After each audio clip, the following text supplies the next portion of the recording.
রেমালে যেমন প্রচুর ক্ষয়ক্ষতি হয়েছে তেমন রেমাল কিছুটা বাঁচিয়ে দিল আমাদের। কেন বলছি? কারণ এবার সূর্যের তাপ লাগবে একেবারে আগুনের মতো, যা লাগার কথা ছিল আসলে 25শে মে থেকে। তবে ঘূর্ণিঝড় রেমাল এসে কিছুটা উপশম হলো, বৃষ্টির দেখা পেল বঙ্গবাসী। এবার বাংলা আর ওপার বাংলা। ঘূর্ণিঝড়ের পর এবার আগুন বৃষ্টি হবে দুই বাংলাতেই। নাসা জানিয়েছে প্রথম 25শে মে থেকেই শুরু হয়ে গেছে নওতাপের দাপট। আমরা বুঝতে পারিনি, কারণ রেমাল আসবে আসবে করে আমাদের অনেকটা স্বস্তি দিয়েছে। কিন্তু এই নওতাপ আসলে কি, ঠিক কতটা ভয়ঙ্কর এই নওতাপ, বিশ্বের কোথায় কোথায় সবচেয়ে বেশি প্রভাব ফেলবে এই নওতাপ, পৃথিবী জুড়ে ঠিক কি কি সমস্যা শুরু হবে, রক্ষাই বা পাবেন কিভাবে? সূর্য প্রতি বছরই একটা সময় রোহিণী নক্ষত্রে অবস্থান করে। এই সময়টা রীতিমতো আগুন ঝরাতে শুরু করে সূর্য। চলতি বছর নওতাপের সময় শুরু হয়ে গেছে। গত 25শে মে সকাল 3:16 নাগাদ সেই নক্ষত্রে প্রবেশ করে ফেলেছে সূর্য। এরপর টানা 15 দিন এই রোহিণী নক্ষত্রে অবস্থান করার পর সূর্য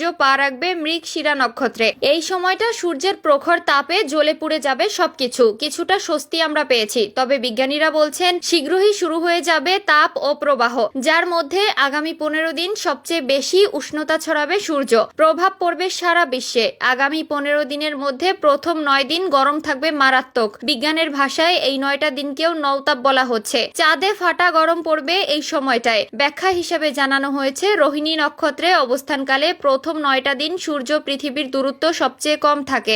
এই সময়টা পৃথিবী নিজের কক্ষপথে ঘুরতে ঘুরতে সূর্যের সবচেয়ে কাছে চলে আসে, যে কারণে সরাসরি সূর্যের প্রভাব পড়ে পৃথিবীর উপর। ফলস্বরূপ তাপ প্রবাহটাই মারাত্মক হয়। চিকিৎসকরা বেশ কিছু পরামর্শ দিচ্ছেন। পুষ্টিবিদরা বলছেন নওতাপের এই 9টা দিন বিশেষ করে পানি, দই, ডাবের পানি ও ঠান্ডা খাবার খেয়ে ঠান্ডা রাখুন শরীর। যতটা সম্ভব সূর্যের আলো এড়িয়ে চলার চেষ্টা করুন। যেহেতু দুপুর 12টা থেকে বিকাল 3টা পর্যন্ত এই অবধি সূর্যের তেজ সবচেয়ে বেশি থাকে, তাই এই সময়টা বাড়িতে থাকাই শ্রেয়, বা অফিসে থাকলে অফিসে থাকুন। যারা কৃষিকাজের সঙ্গে যুক্ত তাদের বিশেষ করে সচেতন থাকতে বলা হয়েছে। সম্ভব হলে ফলের রস খাওয়ার চেষ্টা করতে পারেন। সেই সাথে স্যালাইন পানি খাওয়া খুবই জরুরি। রেড মিটের পরিবর্তে বেশি করে শাকসবজি খান। আর অবশ্যই বাহিরে বের হলে ছাতা টুপি মাস্ট দরকার। সুস্থ থাকুন, সচেতন থাকুন। আশেপাশের মানুষদের সচেতন করে দিন এই নওতাপের বিষয়ে।